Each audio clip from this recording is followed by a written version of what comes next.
Bienvenue sur notre toute nouvelle chaîne qui a pour but de vous faire découvrir le monde de la brocante et l'histoire de ces objets. À travers diverses vidéos, vous découvrirez le monde de la Chine et des vides-greniers. Bonjour à tous. Collectionneurs passionnés par tout ce qui est ancien, je vous présente à travers différentes vidéos.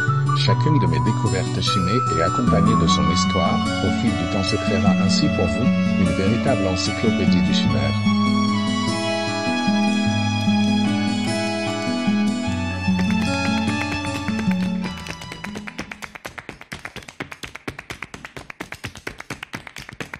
L'origine exacte du verre ne fait aucun doute, le Proche-Orient serait le berceau de l'art du verre.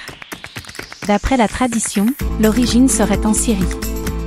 L'archéologie permet de faire remonter la fabrication du verre au 3e millénaire en Égypte et en Mésopotamie. Pline l'Ancien nous donne quelques indications sur la manière d'obtenir du verre. Le sable était d'abord broyé et mêlé à 3 fois son volume de soude. La fusion se pratiquait, en plusieurs temps, dans une série de fours successifs. L'histoire du verre se divise en 2 phases, la période du verre moulé et la période du verre soufflé. Le moulage restera la seule méthode, employée jusqu'au début de l'Empire romain.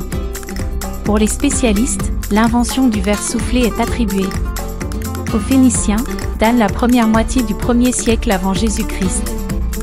Depuis l'Antiquité jusqu'à nos jours, on s'aperçoit que ni les gestes, ni les outils n'ont beaucoup changé. Au 1er siècle, la généralisation du soufflage du verre en Occident est due à la migration des verriers orientaux, vers l'Italie d'abord, puis vers la Gaule et l'Espagne, à l'époque d'Auguste Vespasien. Des verriers gagnent la Narbonnaise et la vallée du Rhône. Au 2e siècle, la production du verre se répand en Gaule septentrionale, Normandie, Picardie, Argonne, Belgique, vallée du Rhin et de la Moselle. Les verriers étaient des hommes libres et non des esclaves. L'invention du cristal au XVIIIe siècle est tributaire d'une de ces circonstances fortuites, d'où, quand elles sont intelligemment exploitées, naissent les grands bouleversements. Rien ne prédisposait l'Angleterre à être la patrie de la découverte du cristal. Elle avait commencé sa production nationale en faisant venir des verriers français. Au début de ce siècle, l'île est pauvre en forêt et les verriers consomment, pour chauffer les fours, bon nombre de ces bois si précieux pour les coques et les mâts des navires. Craignant pour l'avenir de sa flotte, le roi signe alors un édit interdisant d'utiliser le bois comme combustible. Ce fut alors l'acte de naissance du cristal. Car le verrier, avec l'esprit d'entreprise et la foi en son art qui le caractérise, refuse de voir ses fours s'éteindre. En remplaçant l'alcali par de l'oxyde de plomb, l'artisan anglais obtint un verre parfait, possédant la propriété de réfracter la lumière avec une puissance égale à celle du diamant. Tout cela ne se fit pas en un jour, il fallut aux Anglais près d'un siècle pour obtenir une matière parfaite.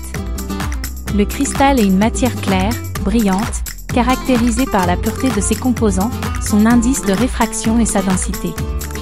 La composition comporte 3 parties de silice, sous forme de sable extra blanc, 2 parties de minium de plomb qui favorisent la limpidité et l'éclat, une partie de potasse et une certaine quantité de groisille qui est du cristal clair cassé, qui favorise la fusion. Tout commence par la mise dans le creuset de la matière à 1400 degrés. Ce creuset est fait de terre argileuse par des artisans potiers selon des tours de main plus artisanaux qu'industriels. Pour que la fusion puisse s'effectuer dans les meilleures conditions, le creuset ne doit présenter aucune fissure. Sa vie est courte car après quelques semaines, il doit être remplacé. Le cristal sera prêt à être travaillé entre 24 et 48 heures après l'enfournement.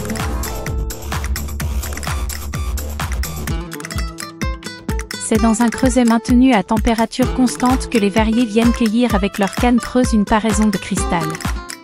Après le soufflage, à l'aide de pinces, de ciseaux et planchettes en bois, il donnera au cristal la forme à l'objet désiré.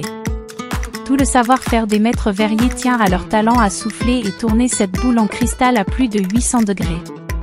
Après le passage dans le tunnel de refroidissement, le cristal passe dans les mains du tailleur. Successivement, il ébauche son décor, puis donne à la surface sa taille définitive. À chaque forme d'entaille, correspond un motif bien précis tel que le biseau, l'amande, la côte plate sans oublier l'emblématique taille diamant. En creusant la matière, la taille la rend mate, dépolie. Il faut à nouveau la polir pour lui donner sa brillance.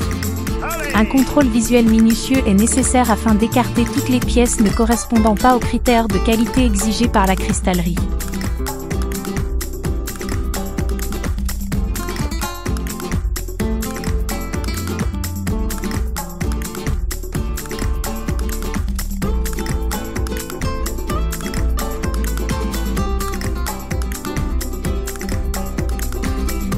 Le porron est une sorte de pichet à vin originaire de la Catalogne et de l'Aragon possédant deux ouvertures. L'une, qui est très petite, de l'ordre de quelques millimètres, se termine par une sorte de bec, alors que l'autre est plus importante et semblable au goulot d'une bouteille. La première s'utilise pour boire et la seconde pour remplir le porron. Le porron est généralement utilisé pour boire du vin, mais parfois aussi de la bière ou d'autres boissons alcoolisées.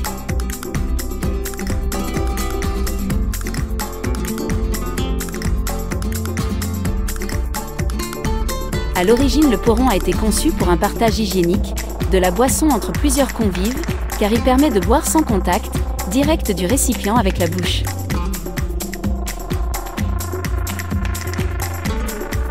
Aujourd'hui, il est toujours utilisé et il n'est pas rare de voir des porrones sur les tables espagnoles.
Ainsi s'achève cet épisode d'un objet, une histoire. J'espère qu'il a su vous intéresser, et peut-être même vous inciter, à démarrer votre propre collection. À bientôt et merci de votre visite.